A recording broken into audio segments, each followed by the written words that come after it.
Boa noite, graça e paz a todos os queridos e amados que estão nos acompanhando neste exato momento aqui na nossa congregação Jardim de Deus. Somos profundamente gratos pelos nossos irmãos que estão participando conosco e os nossos queridos que estão nesse exato momento entrando já em contato conosco via a Facebook. Sejam muito bem-vindos, tá? E muitos outros que estão chegando recentemente, dá somente a justificativa, principalmente para os novatos, que semana passada teve nossa exposição aqui do profeta Abacuque, só que devido a uma ausência aí das amigas que me ajudam, eu acabei me esquecendo de ligar aqui o microfone, ficou só na misericórdia. Mas vocês não vão ficar sem a explicação do Abacuque. Claro, eu não vou ler aqui o texto, mas eu vou de vez em quando citar ele. Por quê, queridos? Por que eu vou citar? Porque os profetas que nós vamos comentar, esse mais uns dois, vai ter que falar do Abacuque, não tem jeito. Aí vou ter que contar as partes principais, as ideias principais do profeta Abacuque, para os irmãos não perderem o fio da meada, tá bom? Depois de Abacuque, antes de Ageu, vem Sofonias. Para quem está acompanhando, vamos comentar nesta noite o livro do profeta Sofonias. São apenas 3 capítulos. Aí você pode perguntar, Jeremias, mas que nome esquisito, Sofonias, né? Nome estranho, os nomes judaicos são geralmente assim, né? Os nomes estranhos mesmo. Tem significados um pouco profundos aí do nome dele. Sim. Aí o que acontece, amados? O Sofonias, desculpa,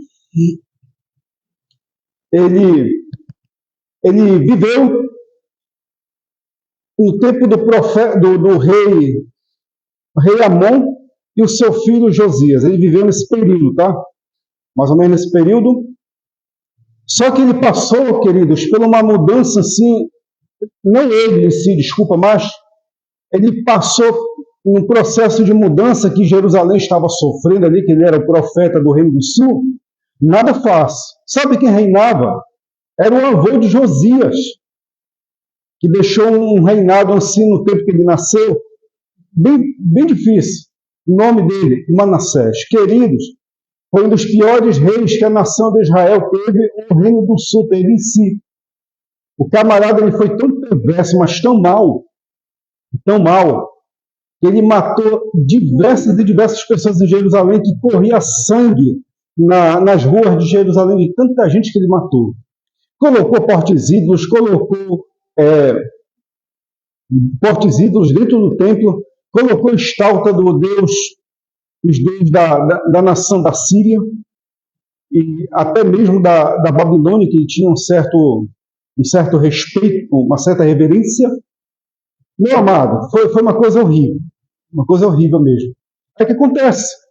Esse camarada ele reinou 55 anos. E durante mais de meio século, 55 anos que ele reinou ali, ele deixou coisas terríveis para o seu filho Amon. E Amon passou a ser influenciado. O Amon ele reinou apenas somente 2 anos, ele começou a reinar com 22 anos de idade, reinou até os 24 anos. Aí o que aconteceu com ele? Ele foi morto pelos seus oficiais, e nisso veio seu filho Josias, e passou a reinar com quantos anos? Passou a reinar, queridos, com 8 anos de idade. Então, com essa idade de 8 anos de idade, uma criança, né, tal, vocês sabem que naquela época os cuidados das crianças ficavam geralmente para o sacerdote a partir dos 12 anos. Antes ficava com a sua ama, uma espécie de babá, e geralmente elas tinham certo cuidado em seu conhecimento de tratar da criança de uma maneira assim, bem equilibrada mesmo. E diz o Sagrado Texto, de acordo com 2 Reis, que ele não andou segundo o seu avô e nem segundo o seu pai, mas andou segundo o seu primeiro pai, Davi. Ele imitou Davi. Olha como as coisas são maravilhosas, né? Por isso que a questão de a imitação, ela é bastante importante. A criança, na sua casa, ela pode imitar quem? Ela pode imitar a mãe ou pode imitar o pai. E quando não tem a mãe e o pai como norte, a criança vai querer imitar as pessoas da rua, né? Os seus colegas da rua. Mas o caso aqui, queridos, de Josias, que foi o camarada que mais influenciou o nosso amado Sofonias a fazer suas pregações, ele foi uma pessoa que imitou o seu pai, o rei Davi, que é o seu bisavô, né? Rei Davi. Bisavô não, desminto. Seu tataravô. Tá ok? Então, querido, só para vocês terem conhecimento, aí Josias, ele imitou o seu pai Davi, e tudo que Davi fez, ele tentou fazer. Reformas, leitura bíblica ali para o povo, tal, tudo isso ele fez, implantou no meio do povo. Só que não foi do dia para a noite assim que foi mudado, né? Teve muitas coisas ainda a ser tirado do meio do povo, né, amados? Do meio do povo. Então, pegando esse contexto aí, queridos, principalmente o legado que Manassés colocou ali no Reino do Sul, para que as pessoas pudessem, assim, viver esse legado perverso, mal.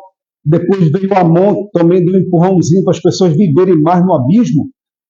Aí Josias teve dificuldade de fazer sua reforma, sim, teve dificuldade. E o profeta Sofonias, ele passa a trazer sua mensagem em relação a essas dificuldades que ele estava percebendo ali no meio do povo, e ele falou, incrível que pareça, de arrependimento e juízo.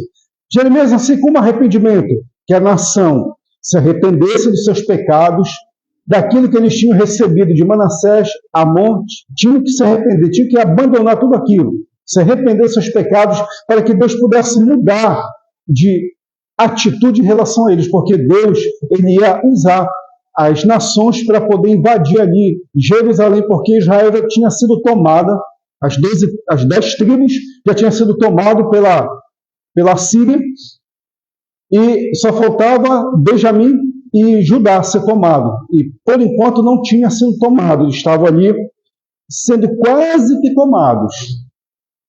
Aí os profetas do Reino do Sul foram dos únicos a avisar que eles tinham que se retratar da situação, porque eles estavam entrando em cativo já ao reino da Síria, que Sofonias fala disso, mas o reino da Síria iria cair, ele estava profetizando que iria cair, e ia surgir, se eles ficassem no mesmo estilo de vida, praticando pecados contra Deus, eles iriam ser cativos pelo outra nação. Quem era?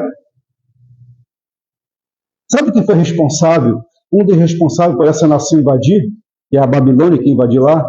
Ezequias. Ezequias, ele foi responsável, porque quando ele falou com Isaías a respeito da situação do relógio de Acasias, aí Isaías orou a Deus ouviu ele, né?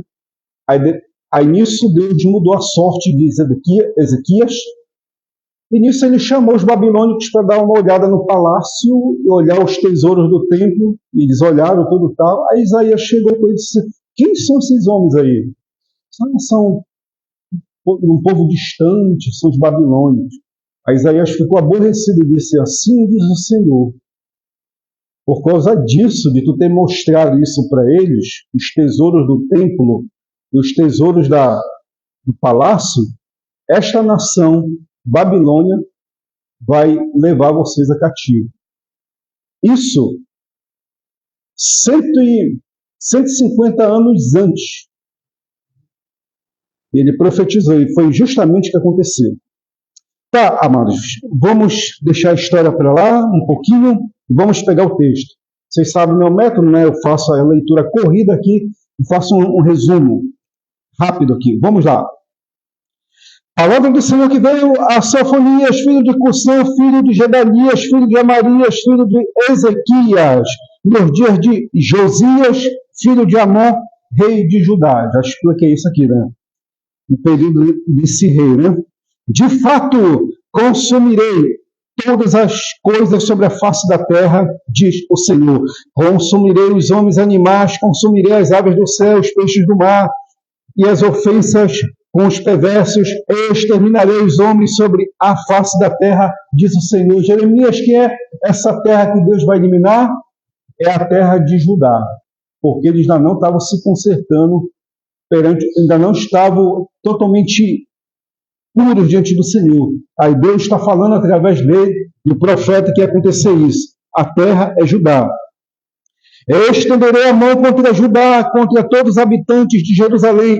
Exterminarei deste lugar o resto de Baal, o nome dos ministrantes dos ídolos, os seus sacerdotes. A grande influência era quem? Os sacerdotes, os levitas, que influenciavam o povo a pecar contra Deus. O juízo vinha primeiro com quem? Para eles, tá? Amados, não pensem que o juízo vem primeiro para o povo, vem primeiro para a liderança.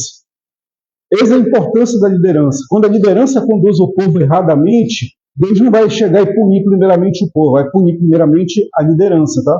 E aqui ele está seguindo o padrão, que vai punir primeiro a liderança para depois pegar o povo. 5. E os que estão sobre o eirado adoram o exército do céu, os que adoram o Senhor e juro por ele e tomei por Milcom. Os que deixam de seguir o Senhor e os que não buscam o Senhor, nem perguntam por ele. 2 tipos de indivíduos tem aqui, tá? Aqueles que não gostavam de saber de Deus, posso assim dizer que é um tipo de deísmo. Jeremias, o que é deísmo? Deísmo é uma pessoa que acredita que existe Deus, mas ele está lá no céu, ele não pode fazer nada, está ali sentadinho, não mexe nada. Esse é um tipo de deísmo, está muito ensinado aí fora, tá? O deísmo. Acredito que Deus existe, mas que ele não serve para nada. É só estar lá no céu, ponto final. E aqui já tinha isso nesse período. Existia um grupo que acreditava que Deus estava lá, mas não podia fazer nada, tá? Isso é o descrente. Aquele que vai para a igreja, por ir, acha que Deus não está fazendo nada por ele, tá? Esse é o descrente, tá? E tem aquele que mistura as coisas do mundo com as coisas de Deus. É o caso aqui desse grupo, que misturava o Senhor com Milcom, que era um deus da Síria. Então eles faziam esse chamado culto ecumênico. O culto ecumênico nada mais é de você adorar acima de 2 deuses, tá? Acima de 2 deuses. E aqui tinha o pessoal do culto ecumênico e aqueles que não acreditavam mais que Deus podia fazer alguma coisa, né? E o profeta vai prosseguindo. Cala-te diante do Senhor Deus, porque o dia do Senhor está perto, pois o Senhor preparou sacrifício e santificou seus convidados. No dia do sacrifício do Senhor, hei de castigar os oficiais, os primeiros oficiais, os filhos dos reis, e todos os que trazem vestiduras estrangeiras. Amado, já tinha tanta gente ali em Jerusalém tomando conta do templo, que já não tinha os verdadeiros sacerdotes que ministravam, era um outro culto de pessoas que ministravam ali, entendeu? Uma veste absolutamente diferente. Era um tipo de veste, era do Egito, era um tipo de veste da Babilônia, da Síria, era um tipo de vestimenta que ministrava o culto ali diferenciado. Aí o profeta disse, olha, esse tipo de vestimenta não compete aqui ao nosso culto. É quase semelhante ao que está acontecendo, né, hoje. Tem um grupo de homens aí se vestindo de mulher e ministrando culto, e mulheres se vestindo de homem e ministrando culto. Está se repetindo. Tem uma parte de historiadores que dizem que a história se repete. Aí quando eu vejo essas presepadas aí pelas redes sociais, né, eu disse, olha aqui, algo que aconteceu há 2.700 anos se repetindo agora. Interessante, né? Se repete mesmo. Por quê? Porque, como eu sempre falo aos amados, a Bíblia ela é um livro clássico. O que é o clássico? Ela vai tratar das paixões, sentimentos, gostos que as pessoas têm, seja crianças, adolescentes, jovens. O mesmo gosto que uma criança, adolescente, jovem tinha há 2.700 anos, está tendo hoje o mesmo gosto. Vão gostar das mesmas presepadas. Então, o que a Bíblia falou há 2.000, 3.000, 4.000, 5.000 anos atrás, está se repetindo agora, atualmente. É por isso que a Bíblia aqui é um livro clássico, porque trata dessas paixões e sentimentos que a humanidade vive e que as pessoas passam a repetir, seja dentro de uma igreja, de um templo ou fora do templo. Sempre vão repetir, né? Tá ok? E por último diz, castigarei também naquele dia todos os que sabem que sobe o pedestal dos ídolos e enche de violência e engano a casa dos seus senhores. Naquele dia, diz o Senhor, far-se-á ouvir um grito desde a porta do peixe, e um ivo desde a cidade baixa, o grande lamento desde os outeiros. Aí você pergunta, Jeremias, que coisa estranha essa? Porta do peixe, era um mercado que tinha lá em Jope. Jope, onde Jonas foi, né? Onde Pedro também teve a visão, era um mercado onde as pessoas, os barqueiros colocavam, embarcavam ali, pegavam os peixes e faziam a venda ali no mercado que tinha em Jope. Porta do peixe mesmo, era um mercado mesmo. Então, o castigo de Deus virá sobre todos os que estão descendo ali em Jope até ali em Jerusalém. Todos seriam tomados conta de um castigo que era o chamado Dia do Senhor. Não pense que o Dia do Senhor, o Dia do Senhor é o dia de bênção. Não, o Dia do Senhor é de bênção e de juízo. Só que aqui o profeta está falando que é de juízo. Tem gente que vem para a igreja dizendo, eu vou lá para ser abençoado. Bem, tudo bem. Eu te garanto que Deus vai te abençoar. Agora sim, tem a questão do juízo. Será que tu tem alguma coisa a prestar conta? Será que não tem algo assim para falar para Deus, para apresentar a Deus, para depois vir um juízo sobre o que tu fizesse? Né? Tem essas questões aí, né? Vamos lá. E vai, vós, moradores de Mectens, porque todo o povo de Canaã está arruinado, todos os que pesam prata são destruídos. Naquele tempo esquadrinharei Jerusalém com lanternas, castigarei os homens que estão pegados à borra de vinho, e dizem no seu coração, o Senhor não faz bem nem mal. Por isso serão saqueados os seus bens e associadas às suas casas, edificarão casas, mas não habitarão nelas. Plantarão vinhas, porém não lhe beberão vinho. 14. Perto está o dia do Senhor, está perto, muito se apressa. Atenção, o dia do Senhor é amargo, e nele clama até o homem poderoso. Ok? Versículo 14 está dizendo aqui que o dia do Senhor é um dia doce, saboroso, maravilhoso. Não, o dia do Senhor é um dia amargo, que é o dia do juízo, a qual as pessoas vão prestar conta daquilo que elas fazem, dos seus atos. Então, aquele que bebe diz, não, o Senhor não se importa com isso. Aquele que faz coisas perversas pesa de uma maneira totalmente injusta e faz com que venha ganhar através dessa injustiça, Deus vai cobrar também disso. A chamada balança injusta. Versículo 15. Aquele dia é dia de indignação, dia de angústia, dia de alvoroço, desolação, dia de escuridade, negrume, dia de nuvens e densas trevas, dia de trombeta, dia de rebate contra as cidades fortes e contra as torres altas. Trarei angústia sobre os homens e andarão como cegos, porque pecaram contra o Senhor, e o sangue deles se derramará como pó, e a sua carne será tirada como esterco. Nem a sua prata, nem seu ouro o poderão livrar do dia da indignação do Senhor, mas pelo fogo do seu zelo, e a terra será consumida, porque certamente fará destruição total, repentina, de todos os moradores da terra, tá bom? Aqui é o profeta falando a respeito já de quem? Da Síria, não. Ele já está profetizando o que Babilônia vai fazer contra o Reino do Sul. Porque quando vem a questão do cativeiro, no sul é o Babilônia. Quando veio do norte, é as 10 tribos, tá?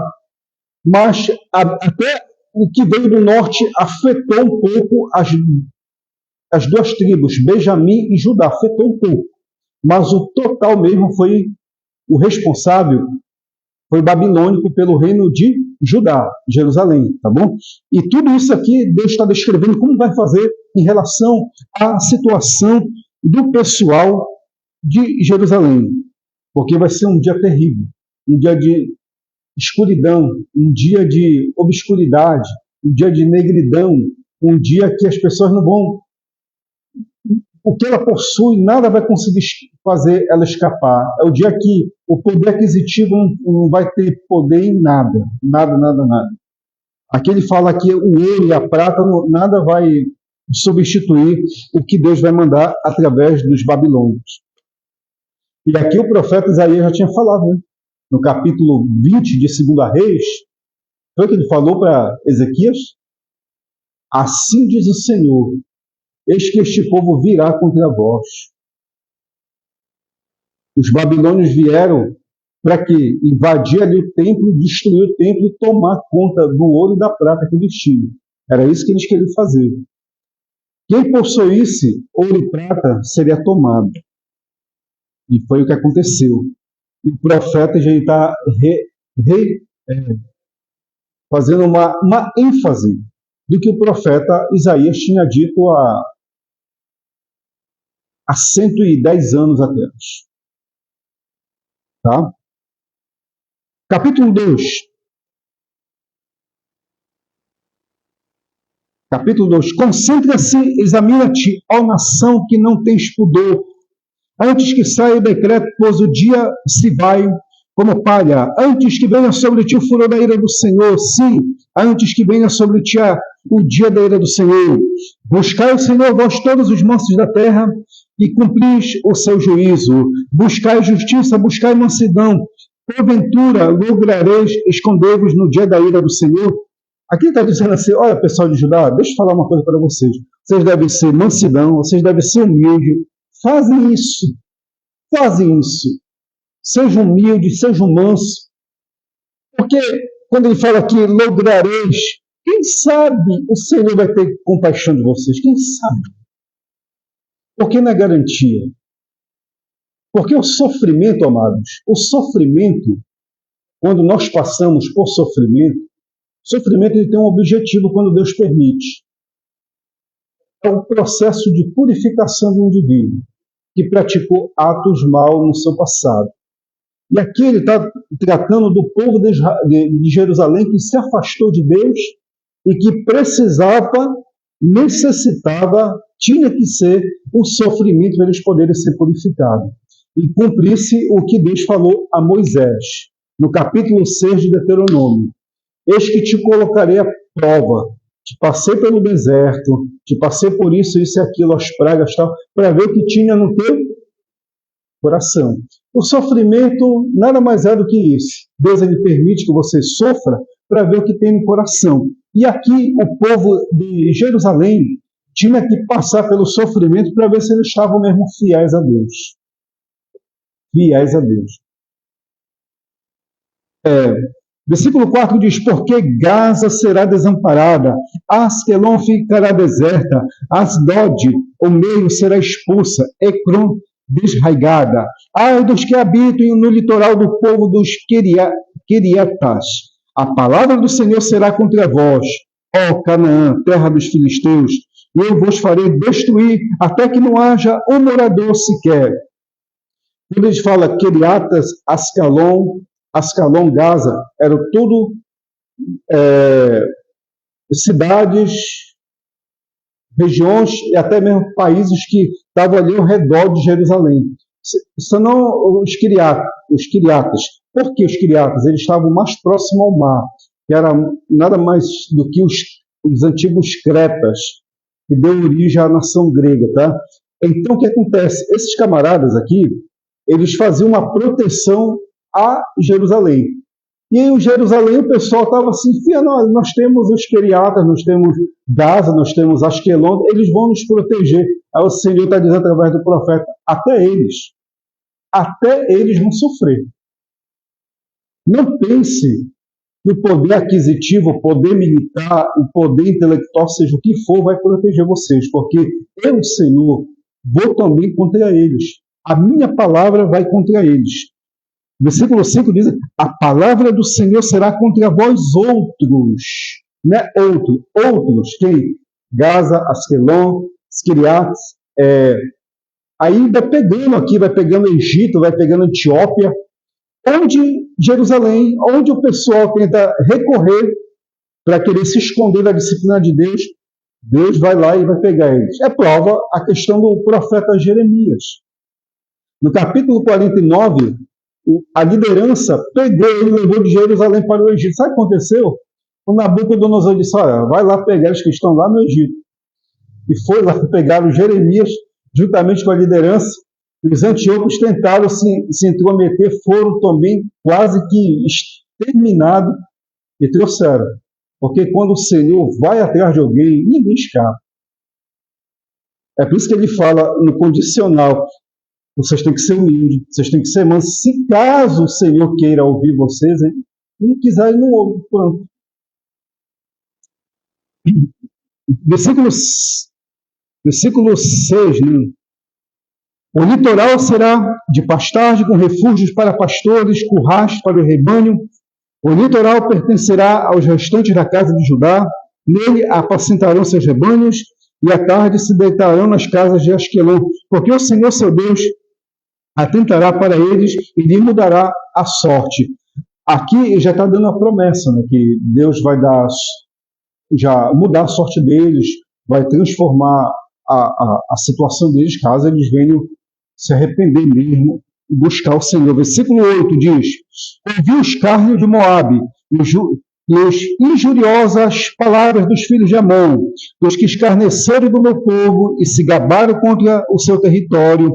Portanto, tão certo como eu vivo, diz o Senhor dos Exércitos, o Deus de Israel, Moabe será como Sodoma, e os seus filhos de Amon como Gomorra, campos de urtigas, poços de sal e assolação perpétua. O restante do meu povo os saqueará, e os sobreviventes da minha nação os possuirão. Isso lhes sobrevirá por causa da sua soberba, porque escarneceram e se gabaram contra o povo do Senhor dos Exércitos. Até aqui, vou explicar essa parte aqui. As nações como Moabe e Amon, que era bem próximo de Judá, estavam escarnecendo, estavam zombando pela disciplina que Deus estava dando à nação de Judá. Aí o Senhor pegou e disse: olha, vocês que estão escarnecendo, zombando do meu povo, eu vou também contra vocês. Sabe o que eu vou fazer com vocês? Eu vou destruir, acabar com a terra de vocês e vou dar ao meu povo Judá. Será que não aconteceu? Aconteceu. Essas regiões hoje estão em domínio, ali atualmente estão, incrível que pareça, hoje estão em domínio do governo israelense. Estão em domínio. E elas estão absolutamente desertas, só moram os animais do deserto ali. Se cumpriu literalmente a palavra do Senhor aqui, né? Por causa do quê? Por causa da soberba deles, levaram a ruína deles. Versículo 11 diz: o Senhor será terrível contra eles, porque aniquilará todos os deuses da terra, todas as ilhas das nações, cada um no seu lugar, do seu lugar o adorarão. Quer dizer, aqui é o reconhecimento que essas nações, elas vão se voltar para Deus, vão adorar o Senhor, no sentido porque os deuses delas não funcionou. E o Deus de Israel funcionou. Aí eles vão reconhecer, vão voltar para Deus, né? E por último diz: também vós, etíopes, sereis mortos pela espada do Senhor. Ele estenderá também a mão contra o norte e destruirá a Síria e fará de Nínive uma desolação e a terra como seca, como o deserto. No meio desta cidade repousarão os rebanhos de todos os animais e bandos, alojar-se-ão nos seus capéis, todo pelicano como ouriço.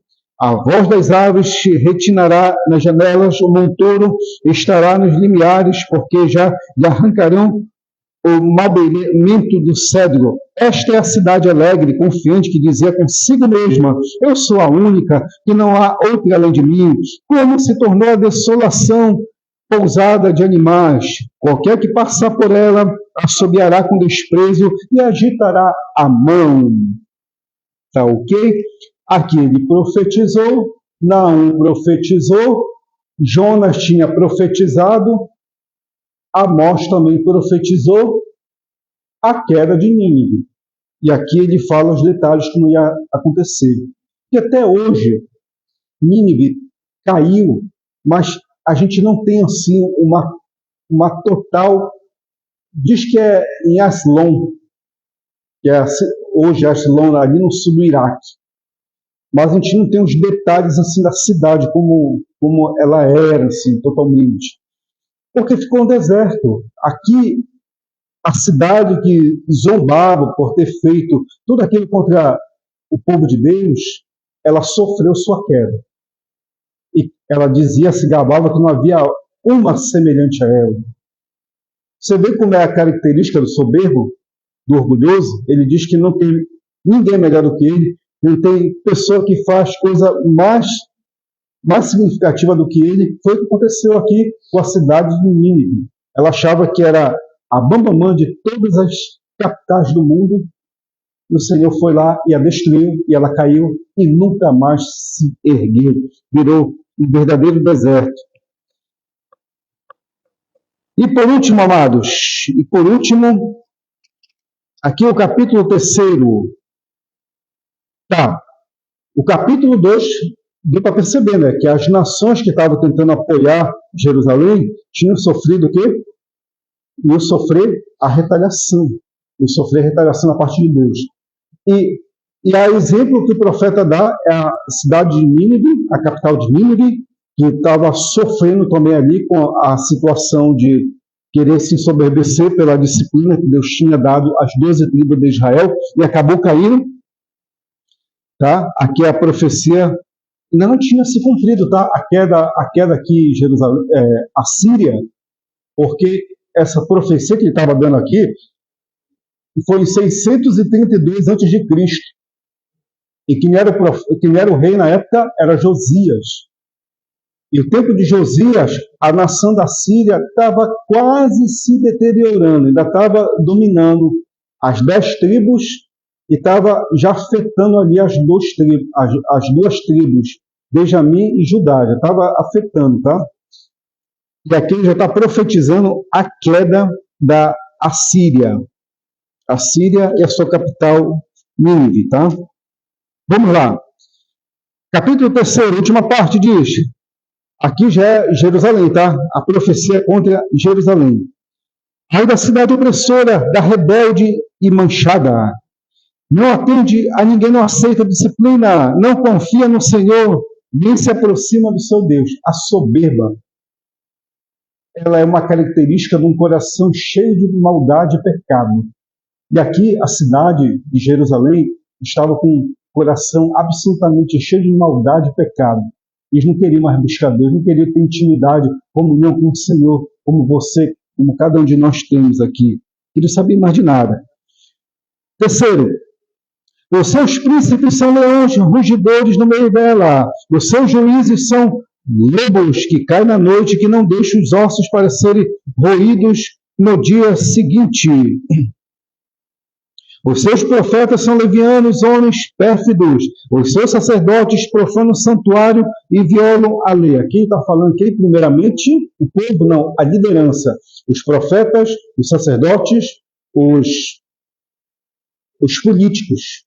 Está pegando logo a liderança e está dizendo, olha, vocês são isso, vocês não deixam nada para ninguém, vocês tiram até os ossos, vocês comem tudo através de uma injusta lei e procedimento da parte de vocês, né?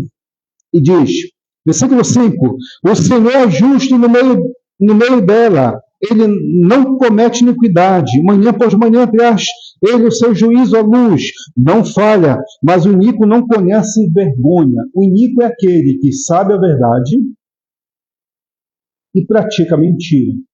Se nós pegarmos nesse momento e nos afastar da fé e ir para fora, qual é a diferença que você vai ser da pessoa que está lá fora e você que era daqui de dentro? A diferença é que você conhece a Bíblia e a pessoa lá de fora não conhece. A lá de fora é conhecida como, na praticidade, como pecadora. e você passa a ser pecador iníquo porque você conhece a verdade. Daqui, ele está falando daquele iníquo mesmo. Conhece a verdade, mas adultera. Mas diz aqui o sagrado que o Senhor está no meio da cidade. Qual cidade? Jerusalém. Ou seja, apesar de ter erros em Jerusalém, falhas, pecados, grosseiros, mas o Senhor está ali no meio dele, da cidade de Jerusalém, o profeta está dizendo aqui, e o Senhor vai corrigir isso. É o Senhor que vai tratar disso. Entendeu? Porque o iníquo, ele não conhece vergonha. A pessoa peca tanto contra Deus que ele não sabe mais ter o discernimento do que é certo, ou seja, o discernimento do momento de ser ou não inconveniente. Não, para ele tudo é conveniente, seja o que é pecado, seja o que é maldade. Versículo 6. Senhor, exterminarei as nações, as suas torres estão assoladas, fiz desertas as suas praças, a ponto de não haver quem passe por elas. As suas cidades foram destruídas, de maneira que não há ninguém que as habite. Eu dizia, certamente me temerás e aceitarás a disciplina, e assim a sua morada não seria destruída segundo o que havia determinado. Mas eles se levantaram de madrugada, se corromperam, e corromperam todos os seus atos. Deus ainda tinha, o Senhor ainda tinha o quê? O pensamento que eles iam se arrepender, iam mudar de atitude, de comportamento. Mas eles não quiseram mudar. Versículo 8. Esperai-me, pois, a mim, diz o Senhor, no dia em que eu me levantar para o despojo, porque a minha resolução é ajuntar as nações e congregar os reinos, para sobre eles fazer cair a minha maldição e todo o furor da minha ira, pois toda esta terra será devorada pelo fogo do meu zelo. É algo que ia acontecer mesmo. Nabucodonosor ia juntar Gaza, Esquiriat, Ascalon, Jerusalém, a tribo de Benjamim, Egito, Antióquia, ia pegar todos ali, Moab, ia pegar todos e ia levar como prisioneiro. Essa seria a sentença deles terem se desviado da presença do Senhor. Essa era a sentença. Então, o furor da ira do Senhor seria isso. Então, darei lábios os puros aos povos, para que todos invoquem o nome do Senhor e sirvam de comum acordo. Da além dos rios da Etiópia, os meus adoradores, que constituem a filha da minha dispensão, me trarão sacrifícios. Aqui que tem uma questão muito importante, queridos, muito importante. Nós pensamos que somente o povo de Jerusalém, de Israel, seria o representante do povo de Deus na era. Não. Aqui ele está falando da Etiópia. Você sabia que tem judeus israelitas, é mais considerado israelitas etiópios. Não é aquela pessoa branca, aquela pessoa escura mesmo, negra mesmo. Então, para eles poderem fazer a modificação, eles estavam se espalhados pelo mundo todo, né?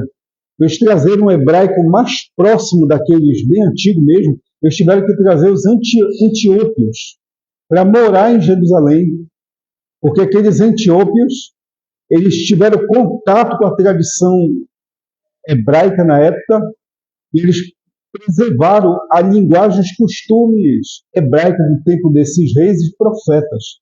E foi a partir daí que os judeus desenvolveram a questão do hebraico mais detalhado, de uma escrita mais detalhada, de uma fala mais detalhada do hebraico, incrível que pareça. E aqui ele está falando dos rios da Etiópia, meus adoradores, que constituem a filha da minha dispensão, me trarão sacrifício. Foi o que aconteceu. E até hoje isso se tem entre eles. Naquele dia, não te envergonharás de nenhuma das tuas obras, porque te rebelaste contra mim. Então, tirarei do meio de ti os que te exaltam na sua soberba, e nunca mais se ensoberbecerá no meu santo monte. Quem é que ele vai tirar? o profeta, o sacerdote, o escriba, e mais? E toda a liderança política, todos seriam tirados, todo soberbo seria arrancado. Mas deixarei no meio de ti um povo modesto e humilde, que confia no nome do Senhor. Os restantes de Israel não cometerão iniquidade, nem proferirão mentira, e na sua boca não se achará língua enganosa, porque serão apacentados, deitar-se-ão, e não haverá que os espante. Onde se cumpriu isso aqui? Essa profecia? Marcos, capítulo 16. Ide por todo o mundo pregar o evangelho a toda criatura. Quem crer e for batizado será salvo, porém quem não crer será condenado.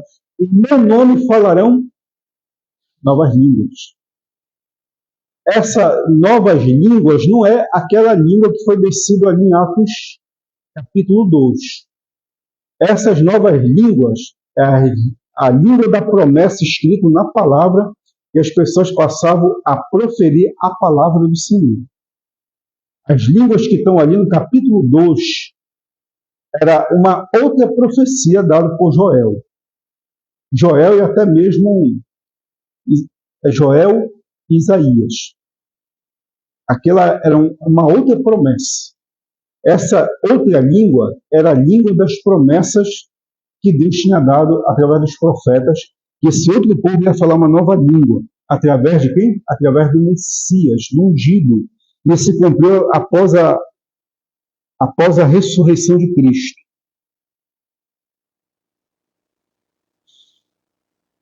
Tá, porque será apacentado, deitar-se-ão, e não haverá quem os espante.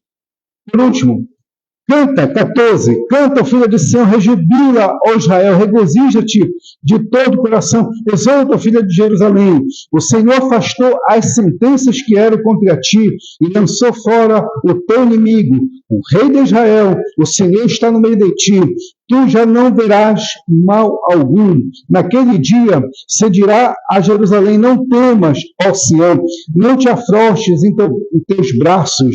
O Senhor teu Deus está no meio de ti, poderoso para salvar-te. Ele se deitará em ti com alegria, renovar-se-á no seu amor, regozijar-se-á em ti com júbilo. Essa parte se cumpriu Jesus como sendo o compassivo, o amoroso, o misericordioso, mas também o Jesus que será o quê? E mostrará também o seu outro lado, o lado de rei messiânico. É duas promessas. A promessa dele que se fez em carne e habitou entre o povo ali para salvar e libertar dos pecados e dos seus sofrimentos, que se cumpriu ali de acordo com Isaías capítulo 9 e 11 de Isaías, se cumpriu isso em Jesus, mas ele vai voltar para ali para se cumprir a parte no seu reinado como Messias, tá? Ele vai estar no meio de ti, poderoso para te salvar, se deitar em ti com alegria, renovar-se-á o seu amor, regozijar-se-á com júbilo. Isso aconteceu, está acontecendo e vai acontecer também. É uma coisa assim, o quê? Como é que é? Progressivamente, crescentemente, tá? Crescentemente. Começou com uma pequena população ali em Jerusalém, mas a população cresceu. Na época, se não me falha a memória, no mundo tinha quase 700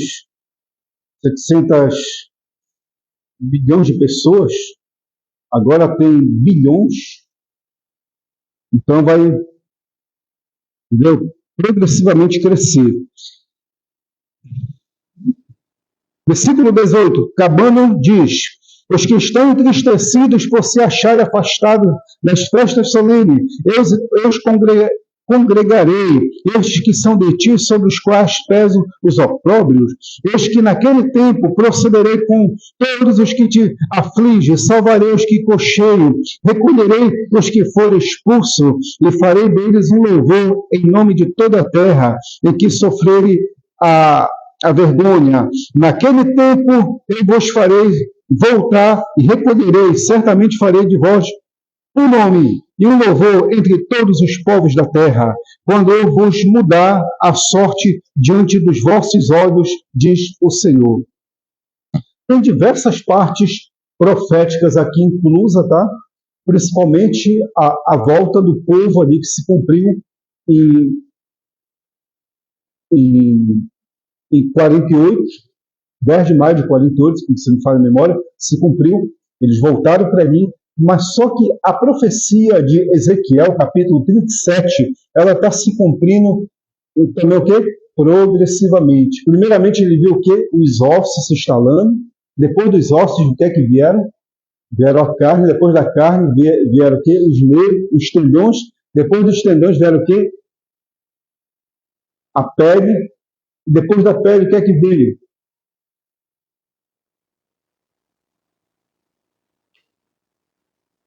O espírito, os poderes de ser um exército com vida.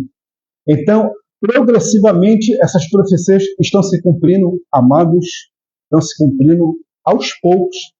E o mistério vai ser onde? Vai ser do mundo todo? Não, vai ser partindo de lá. De lá que começou e de lá que vai terminar.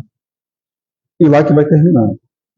Então Deus trouxe aquele povo ali, porque tem promessa ali, profecias dado, promessas que Deus fez.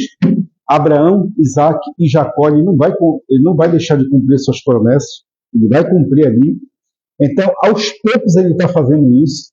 Como eu falei alguns dias atrás, que não existe ninguém maior do que Deus, mas Deus está preso o quê? Nas suas promessas. Ele está preso. Então Deus está preso ali, que ele prometeu muitas coisas ali para Abraão ali, ainda não se cumpriu. Ele vai se cumprir. E tem que ser de uma maneira progressiva, aos poucos, bem leve, bem mínimas assim, para que a palavra dele venha ser cumprida por completo quando o Senhor voltar ali, tá bom?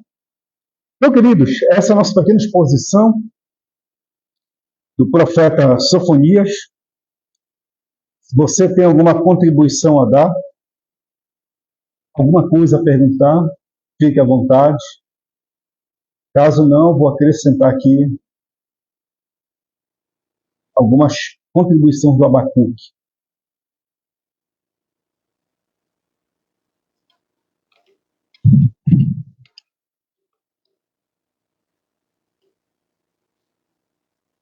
O Abacuque, ele, incrível que pareça, como Sofonias, ele falou, mas só que o Abacuque, ele viveu um pouco posterior a quem?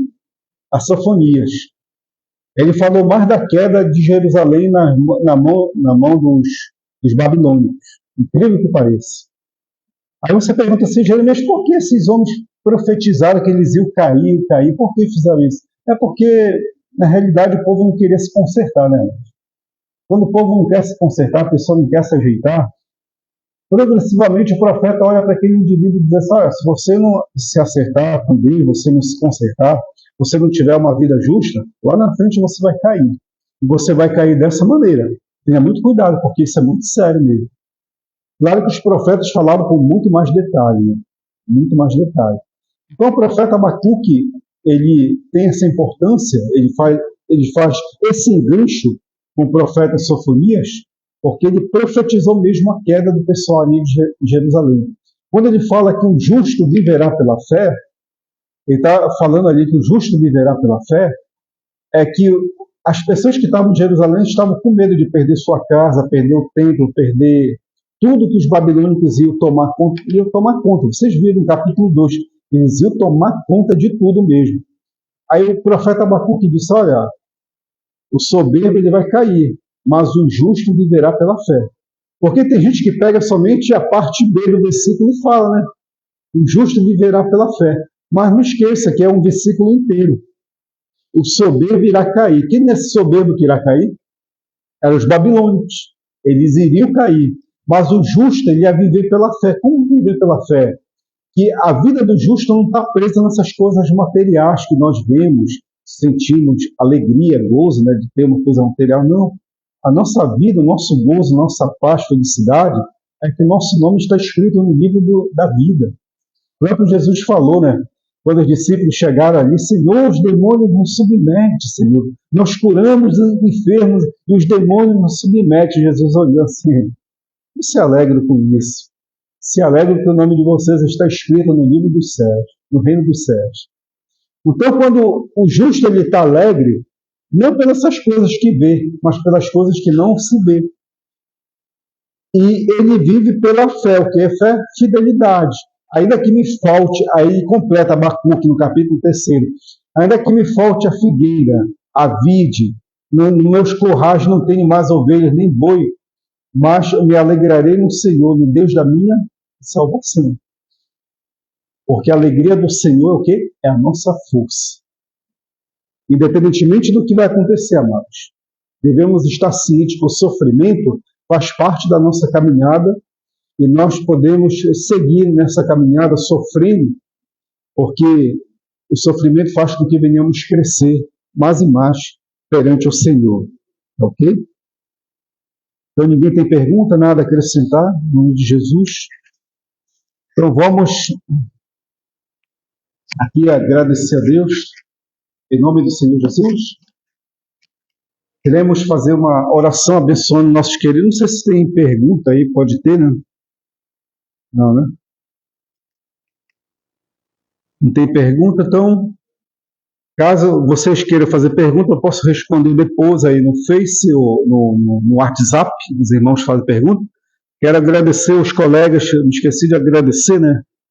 Os 2 cirurgiões que sempre acompanham, né? Que estavam falando essa semana para mim. 2 cirurgiões, médicos aí que acompanham.